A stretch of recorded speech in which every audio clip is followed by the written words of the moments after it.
التائبون العابدون الحامدون السائحون الراكعون الساجدون الآمرون بالمعروف والناهون عن المنكر والحافظون لحدود الله وبشر المؤمنین۔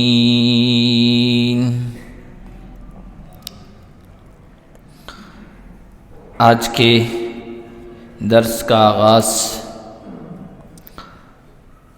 اللہ کے فضل و کرم سے سورہ توبہ کی آیت نمبر 112 سے کر رہے ہیں۔ پچھلی آیت میں جو گزشتہ درس میں ہم نے پڑھی تھی، اس میں اللہ تعالیٰ نے ارشاد فرمایا تھا کہ سچے پکے اہل ایمان نے اللہ تعالیٰ سے سودا کر لیا ہے۔ انہوں نے اللہ تعالیٰ کو اپنی جانیں اور اپنے مال فروخت کر دی، بیچ دی، اور اللہ تعالیٰ نے اس کے بدلے بہت ہی بڑی قیمت لگائی ہے۔ بِأَنَّ لَهُمُ الْجَنَّةَ، وہ ہے جنت، اور یہ اللہ کا سچا پکا وعدہ ہے جو پورا ہو کے رہے گا۔ اور انہوں نے یہ بہت کامیاب نفع بخش سودا کیا ہے۔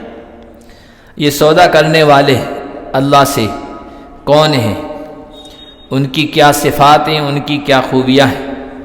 تو اللہ تعالیٰ نے ابھی جو آیت پڑھی اس میں ان صفات کو بیان فرمایا جو ہر اہل ایمان کی صفت اور اس کی خوبی ہونی چاہیے۔ سب سے پہلے بیان فرمایا التائبون، توبہ کرنے والے۔ انسان ہونے کے ناطے سے اللہ کے پیغمبر، اللہ کے نبی اور رسول گناہوں سے معصوم ہوتے ہیں، ان کی اللہ تعالیٰ کی طرف سے حفاظت ہوتی ہے۔ باقی انسان چاہے جتنا بھی بزرگ کیوں نہ ہو اور کتنا ہی نیک کیوں نہ ہو، کبھی نفسانی خواہشات کے تابع ہو کر اور کبھی شیطان کے اثرات سے کچھ نہ کچھ اس سے بھول چوک ہو ہی جاتی ہے۔ اس لیے توبہ کا دروازہ کھولا گیا ہے، اور بہترین انسان وہ ہے جو توبہ کر لے، بھول چوک ہو جائے، اب اس غلطی پر نادم ہو کر باز آ جائے، توبہ کر لے، گناہ پر اصرار نہ کرے، ضد نہ کرے، ڈٹا نہ رہے اور توبہ کر لے۔ اللہ کے نبی صلی اللہ علیہ وسلم نے ارشاد فرمایا التائب من الذنب کمن لا ذنب لہ، توبہ سے گناہ سے توبہ کرنے والا ایسا ہے جیسا کہ اس کا کوئی جرم ہوا ہی نہ تھا، اس سے گناہ سرزد ہوا ہی نہ تھا۔ التائب حبیب اللہ، گناہ کر کے پھر شرمندہ ہونے والا اور گناہ چھوڑنے والا اور توبہ کرنے والا اللہ کا محبوب بن جاتا ہے۔ اس لیے ان کی پہلی خوبی یہ ہے کہ التائبون، یہ توبہ کرنے والے ہیں، کچھ غلط ہو جائے فوراً اب متنبہ ہو کر اللہ کی طرف رجوع کرنے والے ہیں۔ دوسری صفت بیان فرمائی العابدون، عبادت گزار ہے۔ اب عبادت کی شکل نماز بھی ہے، عبادت کی شکل روزہ بھی ہے، عبادت حج بھی ہے، عبادت عمرہ بھی ہے، عبادت زکوٰۃ بھی ہے، یہاں تک کہ ہر نیک عمل وہ عبادت شمار ہوگا۔ اللہ تعالیٰ کے حکم کو بجا لانا اور اللہ تعالیٰ کی منع کردہ چیزوں سے رک جانا، یہ بھی عبادت ہے۔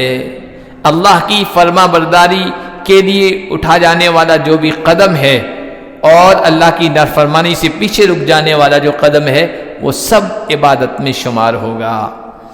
تو العابدون یہ عبادت گزار ہیں، عبادت کرنے والے ہیں۔ الحامدون اللہ کی تعریف کرنے والے ہیں۔ اس امت کی خصوصیت یہ بتائی گئی کہ اللہ کی سب سے زیادہ یہ تعریف کرنے والی ہے۔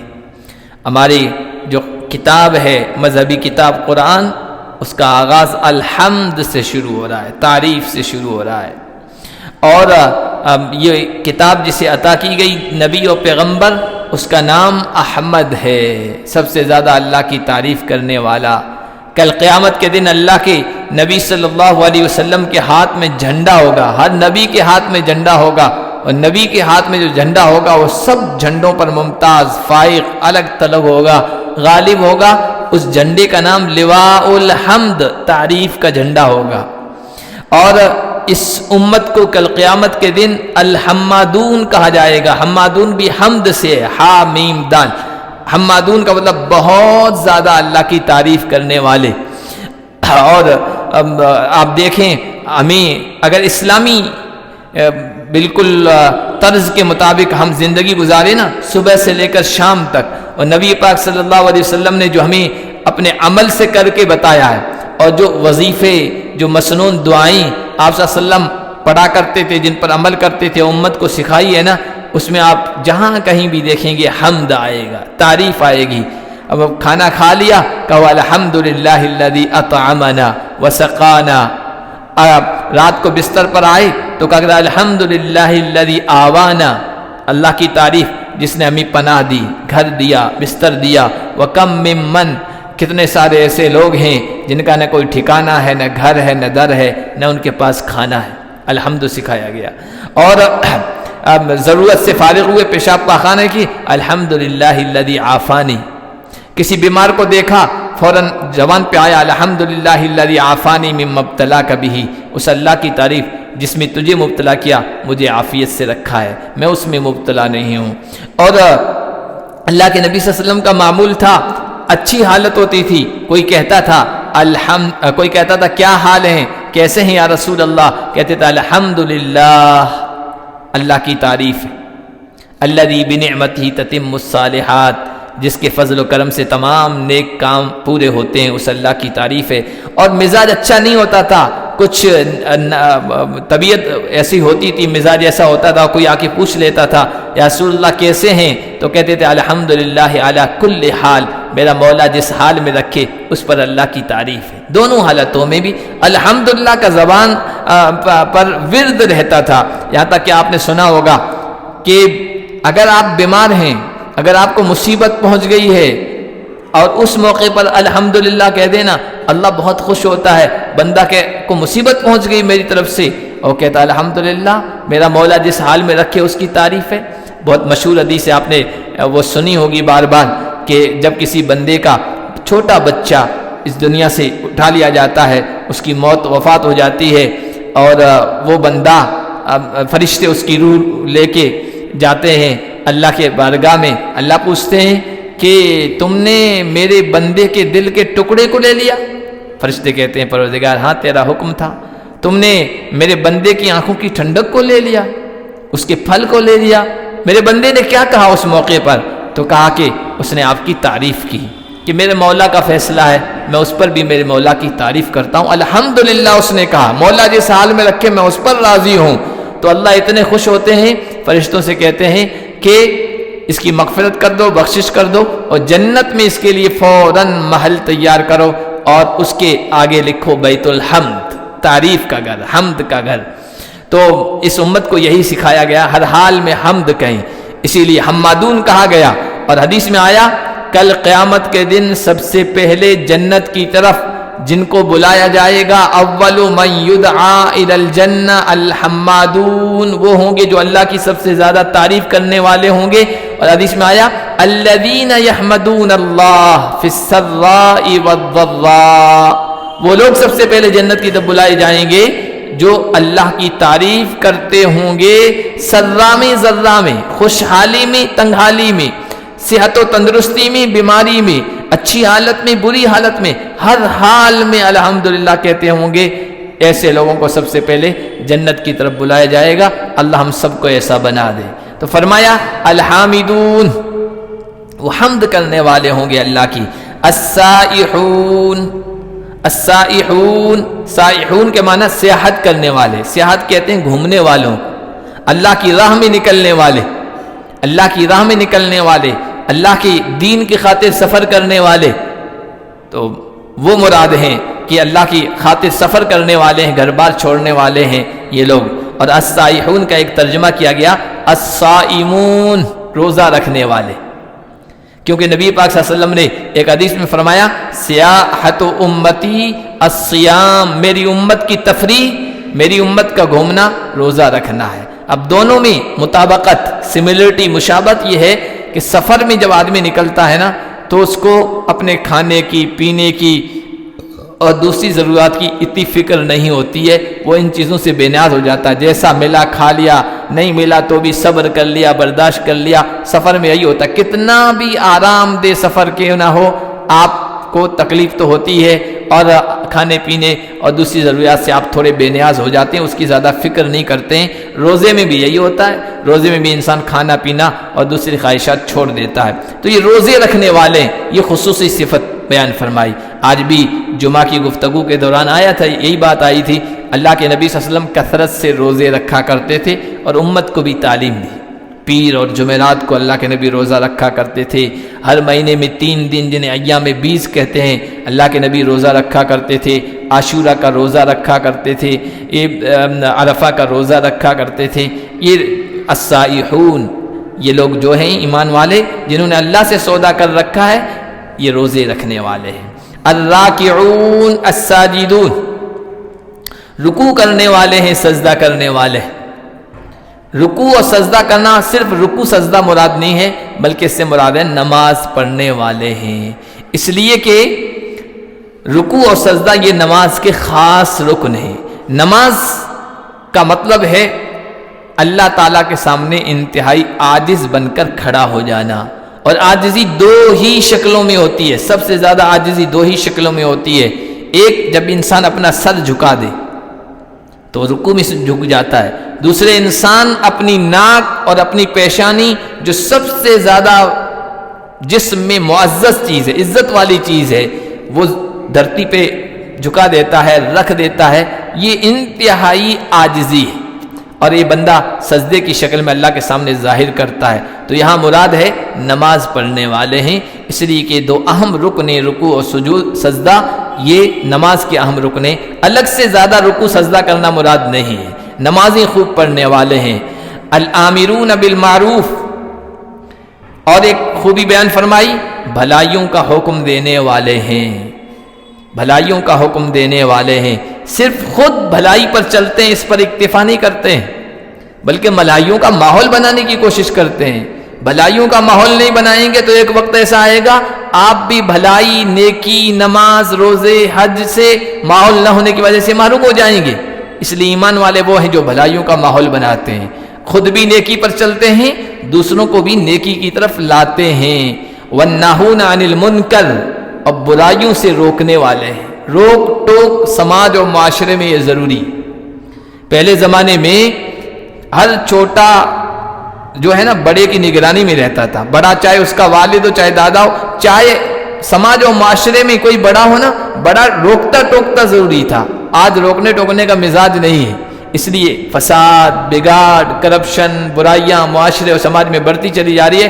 ہمیں سمجھ رہے ہیں ہم کیوں کریں، ہمارا تو اس سے کوئی تعلق نہیں ہے، یہاں تک کہ بعض مرتبہ حالات ایسے ہو گئے باپ بھی نہیں روکتا ٹوکتا ہے، پھر جو ہے نا وہ کوئی بچہ ایسا ہے غلط راہ پہ چل گیا تو آگے سے آگے چلتا چلا جاتا ہے۔ برائیوں کے بڑھنے کی وجہ یہ ہے کہ روک ٹوک کا مزاج ختم ہو گیا ہے۔ تو ہم ایک شریعت کا حکم سمجھ کر، ایک مومن کی خوبی سمجھ کر، مومن کا فریضہ سمجھ کر اس ماحول کو باقی رکھنا چاہیے کہ الناہون عن المنکر، یہ برائیوں سے روکنے ٹوکنے والے ہیں۔ اور اخیر صفت بیان فرمائی والحافظون لحدود اللہ، اللہ کی حدود کی حفاظت کرنے والے، حد، سرحد، اور حدود سے مراد واجبات، یعنی وہ کام جو کرنے ضروری ہیں، واجبات اور حقوق، چاہے واجبات و حقوق کسی انسان کی انفرادی زندگی سے تعلق ہو، چاہے جماعت کی، معاشرے کی، سماج کی زندگی سے متعلق ہو۔ ایک اکیلے انسان کی ضروریات ہوتی ہے، کچھ ان کے حقوق ہوتے ہیں، ایک معاشرے اور سماج کے حقوق ہوتے ہیں، تو ان کی یہ حفاظت کرنے والے ہیں، اور اللہ نے جو احکام دیے ہیں ان کی حفاظت کرنے والے ہیں، اللہ کی سرحد کی حفاظت کرنے والے ہیں۔ اب کیسے کیسے حفاظت کرنے والے تھے، بعض ایسے واقعات اسلاف کے تعجب ہوتا ہے، حیرانی ہوتی ہے، اپنا جائزہ لیتے ہیں نا تو تعجب ہوتا ہے کہاں وہ اور کہاں ہم۔ ایک اللہ کے نیک بندے کا نام بھی تھا، میں تفسیر میں پڑھا، میرے ذہن سے بھی نکل گیا ہے، بہت مشہور نام ہے۔ ان کا واقعہ آیا، ان کا چھوٹا بچہ تھا، چھوٹا بچہ 2 سال کا ہو گیا، اور 2 سال مکمل ان کے ہو رہے تھے اس بچے کے رات، آدھی رات کو 12 بجے کہیے، آدھی رات کو ہو رہے تھے۔ تو وہ جب آدھی رات ہوئی نا، 2 سال مکمل ہو رہے تھے، تو بچہ رو رہا تھا، وہ اپنی بیوی کے پاس آئے اور کہے اس کے 2 سال مکمل ہو گئے ہیں، اب اس کو دودھ پلانا چھوڑ دو۔ بیوی نے کہا بچہ رو رہا ہے، اس کو دودھ نہیں پلاؤں گی، روتا رہے گا، خود بھی پریشان، ہمیں بھی پریشان، باہر کوئی دودھ کا بھی انتظام نہیں ہوگا، اس لیے ابھی تو پلا دوں، یہ خاموش ہو جائے، صبح چھوڑا دوں گی۔ کہا کہ پھر الحافظون لحدود اللہ پر عمل کیسے ہوگا؟ قرآن میں کہا گیا بچہ 2 سال کا ہو جائے دودھ چھڑا دو، یہ اللہ کی متعین کردہ حد ہے، یہاں ہمیں رک جانا چاہیے، تو پھر اس پر عمل کیسے ہوگا؟ یعنی اس کا مطلب ہے ان کی زندگی میں ایک چیز پر عمل تھا، یہاں تک کہ یہ چیز اب زندگی میں آئی، یہ موڑ آیا، تو کہا ابھی عمل نہیں کریں گے، آئندہ اس پر عمل کرنے کا کہاں موقع آئے گا، تو ہم اللہ کی حدود کو تو پھلانگنے والے ہیں، سرحدوں کو پھلانگنے والے ہیں۔ اس لیے کہا کہ نہیں، اس کو چاہے روتا رہے دودھ نہیں پلانا ہے، اس لیے کہ آدھی رات کو اس کے 2 سال مکمل ہو گئے۔ یہ تھے الحافظون لحدود اللہ۔ وبشر المؤمنین، کہا کہ ایمان والوں کو خوشخبری سنا دو۔ کس چیز کی خوشخبری؟ فوز و فلاح کی، کامیابی کی، اور کامیابی کی جگہ جنت کی۔ ما کان للنبی والذین آمنوا ان یستغفروا للمشرکین ولو کانوا اولی قربا۔ اب تک جو پیچھے ذکر تھا 2 آیتوں میں، پکے سچے اہل ایمان کا ذکر تھا، جنہوں نے اللہ سے سودا کیا اور جو معاہدہ کیا، وعدہ کیا، اس پر کھرے اترے۔ اب ان لوگوں کا ذکر ہو رہا ہے جنہوں نے اس وعدے اور اس معاہدے سے انکار کر دیا۔ انکار کرنے والے کون ہیں؟ کافر اور مشرک۔ تو قرآن کے پڑھنے والوں کو، ماننے والوں کو کہا جا رہا ہے جو اللہ کے وفادار ہیں، عہد و پیمان کا لحاظ رکھنے والے ہیں، اللہ سے اپنی جان و مالوں کا سودا کرنے والے ہیں، وہ اللہ کے سچے وفادار ہیں۔ اب جو لوگ ایسا معاہدہ کرنے سے انکاری ہیں، نہیں کرتے ہیں، ان سے تمہاری دوستی، ان سے تمہارا تعلق نہیں ہونا چاہیے، اس لیے کہ حکومت کے باغیوں سے تعلق رکھنا اپنی وفاداری کو شک میں ڈالنا ہے۔ یہ اللہ کے باغی ہیں، تم وفادار ہو، اب ان سے تم وفاداری کر رہے ہو تو اپنی وفاداری کو بھی شک میں ڈال رہے ہو۔ اس لیے فرمایا نبی کے لیے اور ایمان والوں کے لیے جائز نہیں ہے کہ وہ مشرکوں کے لیے مغفرت کی دعا کریں۔ وَلَوْ كَانُوا أُولِي قُرْبَىٰ، اگرچہ وہ رشتہ دار کیوں نہ ہو، رشتہ دار ہے، قریبی ہے، لیکن ہے مشرک، ہے کافر، اس کے لیے مغفرت کی دعا نہیں کر سکتے ہیں۔ اگر وہ زندہ ہے تو اس کے لیے دعا کر سکتے ہیں، یا اللہ اس کو ہدایت دے دے، اس کو ایمان کی توفیق دے دے، لیکن وہ اس دنیا سے شرک کی حالت میں، کفر کی حالت میں چلا گیا ہے، تو اب اس کے لیے مغفرت کی دعا نہیں کر سکتے۔ مغفرت اور بخشش میں ایصال ثواب بھی آ جائے گا، دعائے رحمت بھی آ جائے گی، اس کی جو ہے جنازے میں، جنازہ کہیے جو بھی وہ جلوس ہوتا ہے اس میں شرکت، یہ بھی اس میں آ جائے گا۔ ایصال ثواب نہیں کر سکتے، دعائے مغفرت اس میں نہیں کر سکتے۔ بہت قریبی رشتہ دار جیسے ماں باپ ہیں تو ٹھیک ہے، دوسری رسمی ہے جو شرک کی وہ تو نہیں کر سکتے، لیکن جا کر شریک ہو جائیں، کھڑے ہو جائیں، اس کی گنجائش ہے۔ باقی اگر جو بھی مشرک ہے، کافر ہے، کفر و شرک کی حالت میں اس دنیا سے چلا گیا ہے، تو کہا نبی بھی اس کی مغفرت کی دعا نہیں کر سکتے، اور اہل ایمان کو بھی اس کی اجازت نہیں ہے۔ اس آیت سے پہلے جو ہے صحابہ کرام رضوان اللہ علیہم اجمعین اپنے جو مشرک رشتہ دار تھے جو اس دنیا سے چلے گئے تھے، ان کے لیے مغفرت کرتے تھے، دعا کیا کرتے تھے۔ وہ آگے آئے گا 115ویں آیت میں آئے گا، وہاں تذکرہ کر دیں گے۔ تو یہاں کہا گیا نبی کے لیے جائز نہیں ہے، اہل ایمان کے لیے جائز نہیں کہ وہ مشرکوں کی مغفرت کی دعا کریں، اگرچہ قریبی رشتہ دار کیوں نہ ہو، اس کے بعد کہ ان کے سامنے بات کھل کے آ گئی کہ وہ جہنم والوں میں سے ہیں، کفر و شرک پر ان کی موت آئی ہے۔ کہتے ہیں کہ حضرت ابو طالب کے بارے میں یہ روایت آئی، حضرت ابو طالب، یہ آیتیں اتری ہے، حضرت ابو طالب رضی اللہ، حضرت ابو طالب حضور کے چچا تھے اور بہت ساتھ دیا ہے، یعنی اپنے باپ دادا کے مذہب پر ہونے کے باوجود حضور کا بہت ساتھ دیا، تعاون کیا. ان کے ہوتے ہوئے مشرکین زیادہ تکلیف بھی نہیں پہنچا پاتے تھے، زیادہ ہمت نہیں کرتے تھے. اور اللہ کے نبی صلی اللہ علیہ وسلم کی خواہش تھی چچا ایمان لے آئے. چنانچہ جب حضرت ابو طالب کی آخری وقت آیا تو بستر پر تھے، اللہ کے نبی گئے، وہاں دیکھا کہ ابو جہل اور امیہ ابن خلف مکہ کے چودھری دونوں بیٹھے ہیں. اللہ کے نبی بھی بیٹھ گئے. پھر اللہ کے نبی نے کہا چچا جان قل لا الہ الا اللہ، چچا جان لا الہ الا اللہ کہہ دو. آپ کی بڑی مہربانیاں ہیں مجھ پر، شفقتیں ہیں، ساتھ ہے، تعاون ہے، بس یہ آخری ٹائم ہے، لا الہ کہہ دو، کل قیامت کے دن میں تمہاری سفارش کروں گا.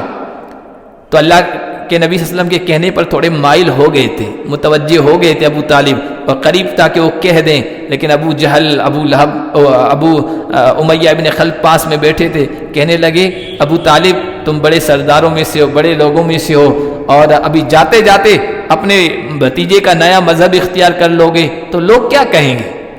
بہت ساری چیزیں ہیں نا، بس لوگ کیا کہیں گے اس کے نتیجے میں نہیں کرتے ہیں لوگ. تو کہ لوگ کیا کہیں گے، باپ دادا کے مذہب کو، دھرم کو چھوڑ دیا، یہ نیا مذہب اپنا لیا تو بڑی بے عزتی ہو جائے گی. تو آخری الفاظ جو ابو طالب کے تھے کہ وَعَلَى مِلَّةِ عَبْدِ الْمُطَّلِبِ، میں تو عبد المطلب کے دھرم پر ہی رہوں گا، طریقے پر رہوں گا، یہ جو کہہ رہے ہیں اس پر میں نہیں جانا چاہتا ہوں اس دنیا سے. تو اللہ کے نبی صلی اللہ علیہ وسلم کے دل میں آئی میں اپنے چچا کے لیے بڑے مہربان تھے، مجھ پر دعا کروں.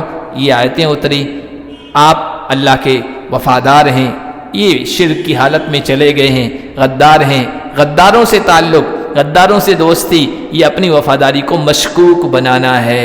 اب ان کے لیے مغفرت کی دعا نہیں کر سکتے، ان کی نماز جنازہ نہیں پڑھ سکتے ہیں، اور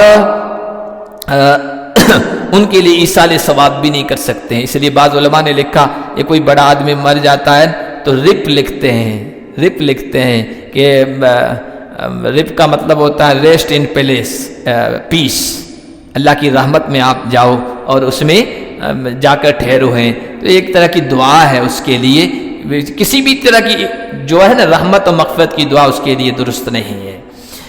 اس سے ایک بات یہ بھی معلوم ہوئی کتنے محبوب چچا تھے، ساتھ دینے والے، لیکن کہا گیا آپ اب مغفرت کی دعا نہیں کر سکتے ہیں. معلوم ہوا اسلام میں نسب، حسب، خونی رشتوں کی زیادہ اہمیت نہیں ہے.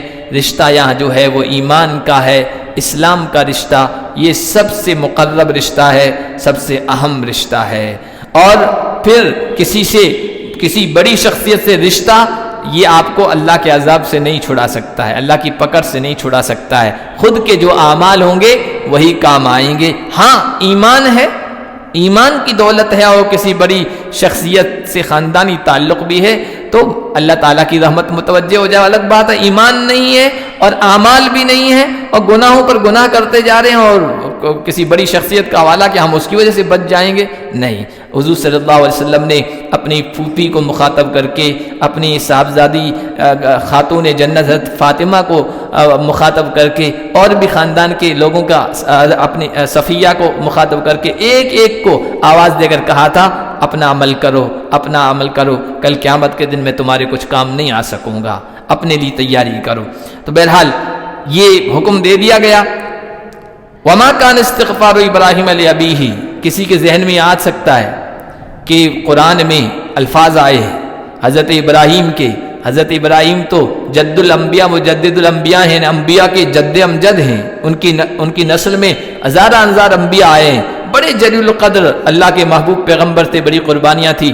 تو انہوں نے یہ 19ویں پارے میں آیا ہے وَاغْفِرْ لِأَبِي إِنَّهُ كَانَ مِنَ الضَّالِّينَ، پروردگار میرے ابا کو بخش دے، وہ گمراہوں میں سے ہے.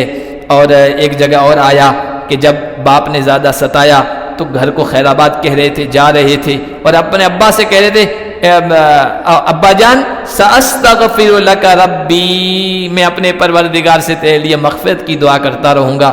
تو ابراہیم جبکہ ان کا باپ بت پرست تھا، آزر بت گر تھا، بت پرست تھا، مہنت تھا مندر کا، تو اس کے لیے مغفرت کی دعا کے جملے قرآن میں آ رہے ہیں.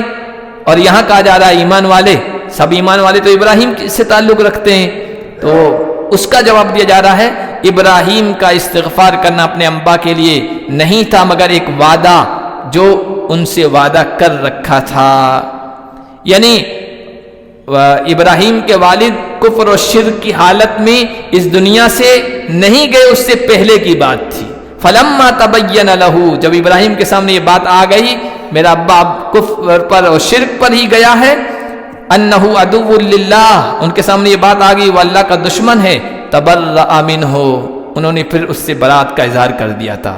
کفر پر موت کے بعد پھر انہوں نے مغفرت کی دعا کبھی نہیں کی، زندگی میں جو ہے وہ کرتے رہے، ان کی ہدایت کی، یا اللہ ان کو بخش دے، اور بخش دینے کا مطلب یہ ہے کہ نیکی کی توفیق دے دے، ایمان کی توفیق دے دے، لیکن نہیں ملی، اس دنیا میں دشمنی کی حالت میں گیا، تبرأ منہ، ابراہیم نے برات کا اظہار کر دیا، اور کہا کہ ان ابراہیم لأواہ حلیم، بڑی عجیب بات کہی، کیونکہ رشتہ داری تو بہرحال رشتہ داری ہوتی ہے، رشتہ داری بہرحال رشتہ داری ہوتی ہے، انسان کا دل نرم ہو جاتا ہے۔